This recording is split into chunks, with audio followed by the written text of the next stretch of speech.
There's a 7-year-old Native American kid in Utah who was sent home because he wore a Mohawk-style haircut.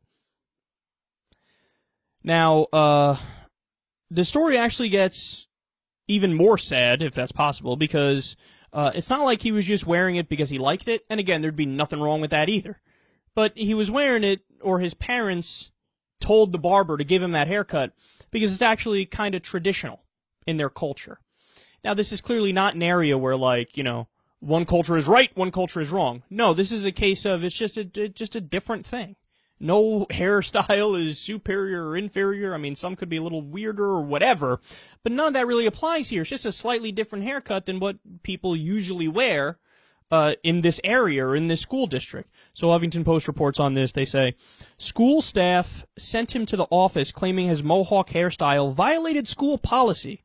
Gary Sandin, his father, said, quote, they wanted Kobe to come home until we cut his hair. That's who he is. That's part of his culture. So the family have a background in the Seneca Nation, and that's on the father's side. On the mother's side, it's another Native American tribe.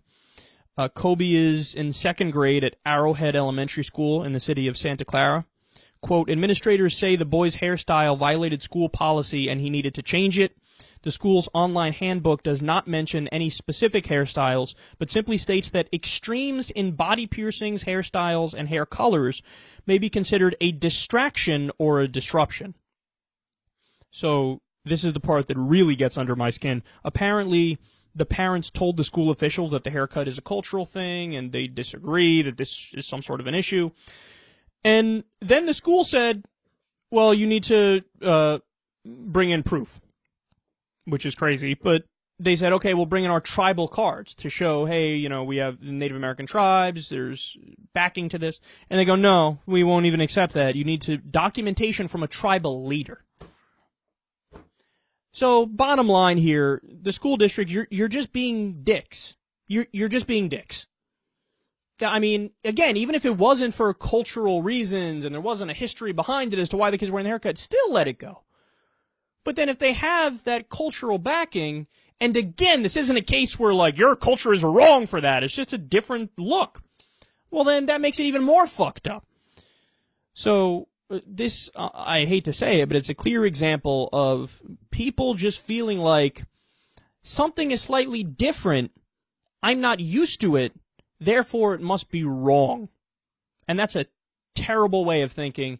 I've spoken about it before, man. Even when it is a case of, and this isn't a case like this to be clear, but when it is a case of, like, somebody's wearing a shirt that has a hateful message, even in that case, if I'm a school administrator, you gotta let it go. You know, you gotta let it go. If somebody wears a shirt that says, I want money out of politics, let it go. Somebody wears a shirt that says, I want money in politics, let it go. Somebody has a shirt that says, I want fascism, let it go. Somebody wears a Confederate flag shirt, let it go. Somebody wears an American flag shirt, let it go. Somebody's got some weird piercings on their fucking ears, let it go. Somebody's got some weird hairstyle, I don't know, whatever, let it go. There's a great quote in a Supreme Court case, I forget who said it, but the idea was, kids don't leave their constitutional rights at the schoolhouse door. So in other words, when you walk into school, it's not like, well, now, you know, the teachers and the authority figures can tell you anything and you have to listen. No, there are some basic protections that are uniquely American, that are civil liberties where they don't just go away because somebody in power happens to disagree with you. To say, hey, I don't like your haircut, or it's distracting, whatever that means, get rid of it.